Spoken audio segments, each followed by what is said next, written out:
সম্মানিত ভিউয়ার্স, আমি এখন আছি 15 নম্বর সেক্টরে এবং 15 নম্বর সেক্টরে আমি একটি ব্রিজের উপর দাঁড়িয়ে ভিডিওটি ধারণ করতেছি। খুব সুন্দর একটি ভিউ আপনাদেরকে দেখাবো বলে চলে আসছি। দেখেন, মাশাআল্লাহ, কত সুন্দর প্রকৃতি। হ্যাঁ, তো নিচে ওই যে দেখা যাচ্ছে দূরে, ওইখানে হাঁস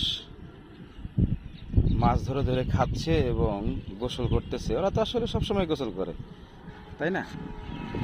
চমৎকার একটি ভিউ, এই যে সুন্দর একটি ভিউ। এবং আমি খুব সকালেই চলে আসছি আমার সাইকেলে। এই যে দেখতেছেন, অ্যাকশন ক্যামেরা এবং সেটআপ নিয়ে সাইকেলিং করে আমি আপনাদেরকে দেখানোর চেষ্টা করতেছি। দেখেন, আমার ভয়